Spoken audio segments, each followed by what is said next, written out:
ហេតុអ្វីបានជាសត្វកន្លាតត្រូវបានគេហៅថាស៊ីវឈៀងក្មេងខ្លាំងដែលមិនចេះងាប់ចម្លើយគឺដោយសារតែពួកវាពិតជាពិបាកសម្លាប់មែនទែនមិត្តភ័ក្តិដែលចូលចិត្តចាប់កន្លាតលេងប្រហែលជាដឹងហើយថាតាមពិតកន្លាតគឺពិបាកជន់ឲ្យងាប់ណាស់នៅពេលអ្នកជន់វាផាំងយ៉ាងខ្លាំងរហូតដល់ពោះវារាបស្មើនឹងដីប៉ុន្តែនៅពេលអ្នកលើកជើងឡើងវាក៏ស្រាប់តែស៊ូរត់បាត់ទៅវិញនេះមិនមែនជារឿងកំ pl ែងទេប៉ុន្តែវាគឺជាអច្ឆរិយភាពនៃមេកានិកការសិក្សាមួយរបស់សាកលវិទ្យាល័យ California Berkeley ដែលបានចុះផ្សាយក្នុងទស្សនាវដ្តី Proceedings of the National Academy of Sciences PNAS កាលពីឆ្នាំ2016បានលាតត្រដាងពីគោលការណ៍នេះតាមពិតទៅគ្រោងឆ្អឹងខាងក្រៅ exoskeleton របស់កន្លាត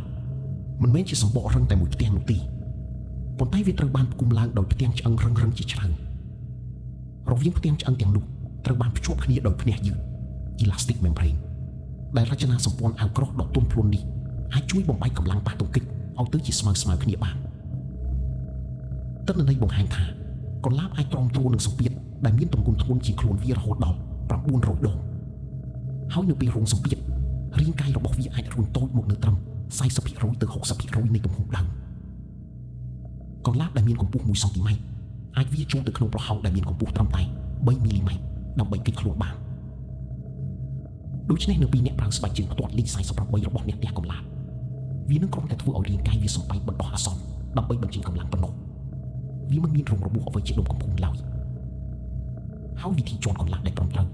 គឺគួរតែជន់ហើយឈឺចុះឡើងឲ្យខ្លាំងដើម្បីធានាថាវាបែកគ្នាសាច់ចេញមកតែម្ដងជាការពិតណាស់ប្រសិនបើគ្រោងឆ្អឹងខាងក្រៅប្រៀបដូចជាអាវក្រោះការពារនោះប្រព័ន្ធប្រសាទរបស់កន្លាតគឺជាអាវុធសម្រាប់ពិតប្រាកដព្រោះទោះបីជាអ្នកកាត់ក្បាលកន្លាតជាងក៏ដោយក៏វានៅតែអាចរੂបានដល់ទៅ9ថ្ងៃទៀតដែរទោះបីជាស្ដេចលូអ៊ីទី16 Louis the 16ប្រហែលជាចង់ងើបមកតវ៉ាក៏ដោយប៉ុន្តែនេះគឺជាការពិត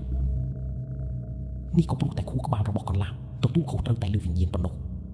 ចំណែកឯការវាការដកដង្ហើមនិងការគេចវេះគឺពឹងផ្អែកទាំងស្រុងលើប្រព័ន្ធប្រសាទ ganglia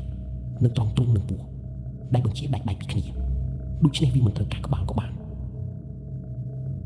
ចំណុចសំខាន់ជាងនេះទៅទៀតកន្លាតមានប្រព័ន្ធរបត់ឈាមចុះនៅក្នុងខ្លួនរបស់ពួកវាមិនមែនជាឈាមធម្មតាទេប៉ុន្តែវាគឺជាឈាមសត្វល្អិត hemolymph ដែលជាវត្ថុរាវស្រដៀងនឹងទឹកកូនកណ្ដុងសម្ពាធឈាមរបស់វាទាបខ្លាំងណាស់ក្រោយពេលដាច់ក្បាលមុខរបួសនឹងកប់យ៉ាងលឿនដូចជាគេយកកៅ500ពីមកបិទមុខរបួសអញ្ចឹង